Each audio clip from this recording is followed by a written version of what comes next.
If I'm right and we have the biggest crash in our lifetimes into late 2023, most of it hitting in 2022, and again, that's my forecast, the first thing I'd be buying is crypto, the strongest crypto companies, things like Bitcoin and Ethereum on the other side, Cardano, Solana, whichever ones prove to survive.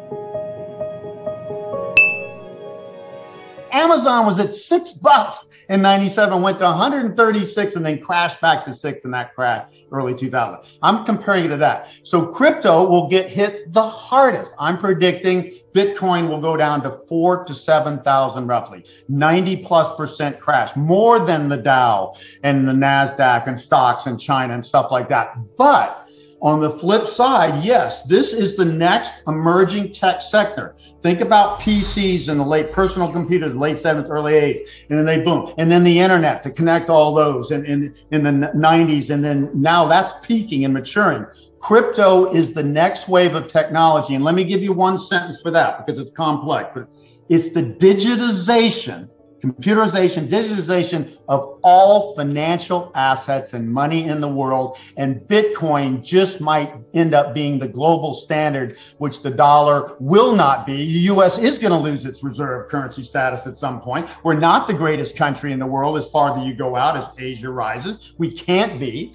I think Bitcoin could become that new standard. We'll have to see. But the crypto is in its infancy. And just like the internet was in its infancy and now has bubbled into 2021, I see crypto being at its best at about 2037 to 2040. I will be damn near dead by it. Bitcoin continues to grow. It will overtake gold. Gold is not large enough to back the world economy anymore. Gold has not grown at the same rate, just like most commodities, as has the global economy.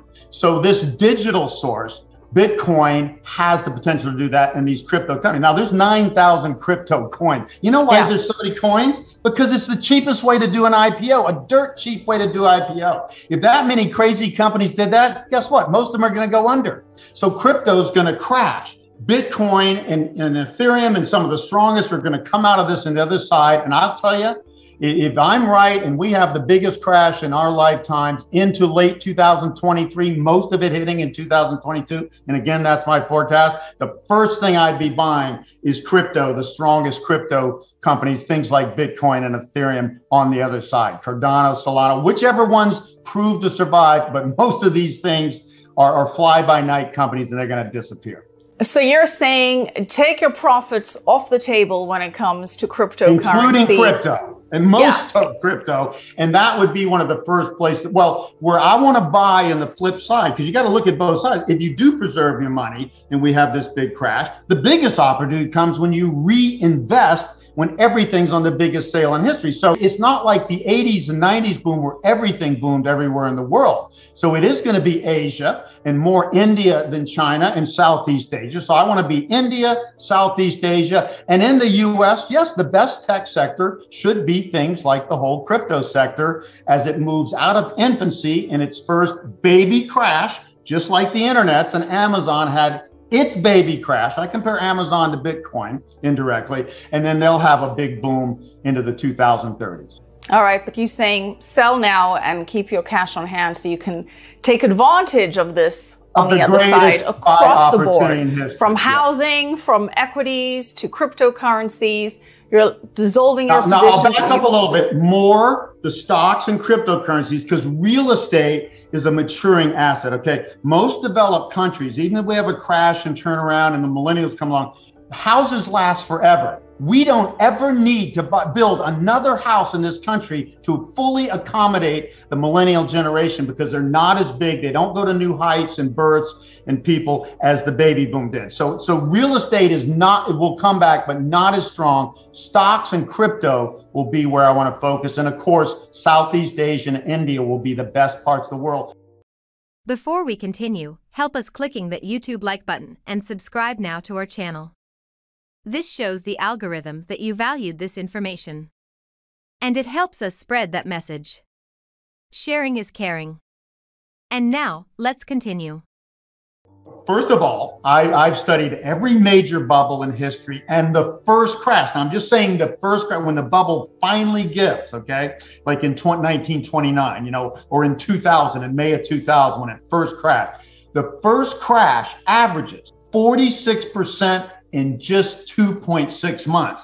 Now, when a major bubble of this magnitude, like 1929 or 2000 or now 2021 crashes, the whole crash tends to be about 80 to 90%. 1929 was down 89%, 78, in 2002 crash, the NASDAQ was down 78%. I'm saying stocks in general in this crash will be closer to the 29 to 32 crash. I'm estimating 87% for the S&P 500 and maybe slightly higher for the NASDAQ. So this is not something to sit through and just rebalance, as financial advisors say. Yeah. You have to get out of the way of this, and then we will have the buy opportunity in investments of a lifetime in around late 2023 or so. Okay, period. The first crash, the whole crash is going to be 80 to 90%.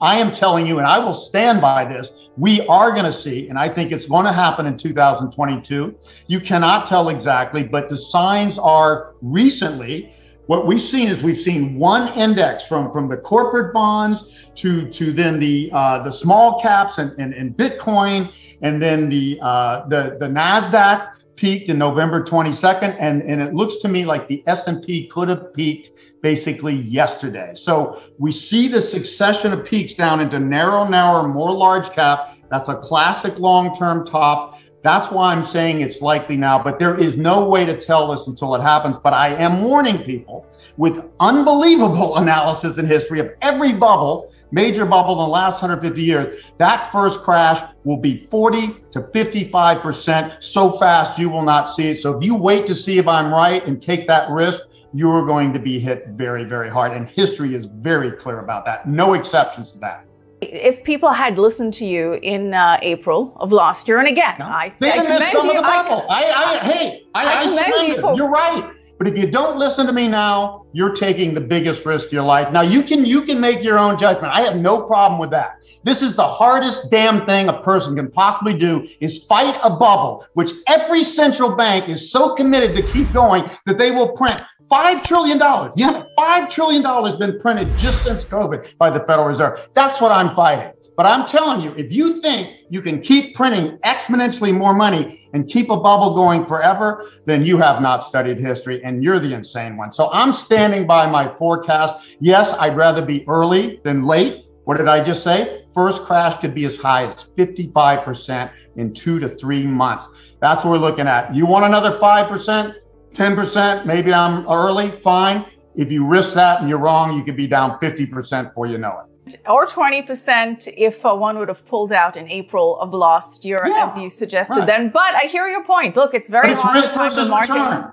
You got to weigh the risk versus the returns here. Every time this market goes up another 5 or 10%, the downside gets higher and the risk of the bubble bursting gets higher. But you're right. There is no way when a bubble is being orchestrated. It's one thing when it's a natural bubble, okay? When it's being orchestrated by central banks and they're fighting it, there's no way to predict it exactly. Do you want to know one thing about crypto? I made over 3,000% in profit in a few weeks.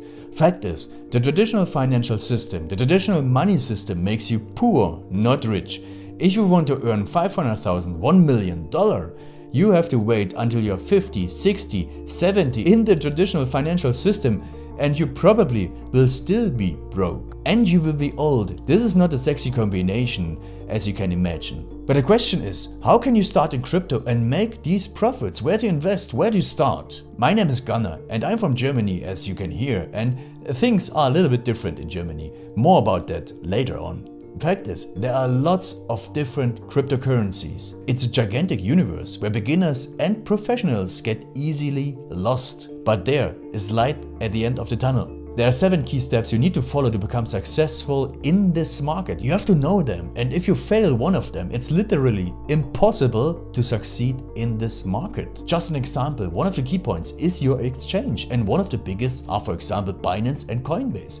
These are trusted and well-established exchanges, but, and this is a big but, you won't find the super profitable coins on those exchanges. The unknown super profitable coins that get gigantic profits are not traded on those kind of exchanges. They are traded on much smaller insider platforms that are barely known. And I can tell you what those super secret exchanges are and why they are so profitable. And another super important thing are the right information sources. The point is, the internet is gigantic. There are hundreds and hundreds of YouTube channels, blogs, pages, and much more. And there are also market makers and influencers. For example, Elon Musk, he is not a crypto guy, but the moment he recommended Dogecoin, it went through the roof, to the moon, so to say. But why did he recommend it? Where did he hear it from? He didn't hear it from newspapers. And believe me, he is listening to someone. But you have to know who, and you have to react before he is reacting. This is really important. And these are only 2 of the 7 steps you have to follow in order to be successful in crypto. And if you want to know all of these steps in much more detail, and if you want to have a comprehensive checklist, here's what you should do. There is a link below this video. Click on this link and you will get the opportunity to subscribe to my channel. Click on the link and you will see a video where I explain the next steps. So see you soon. Click on the link now. I'll see you there.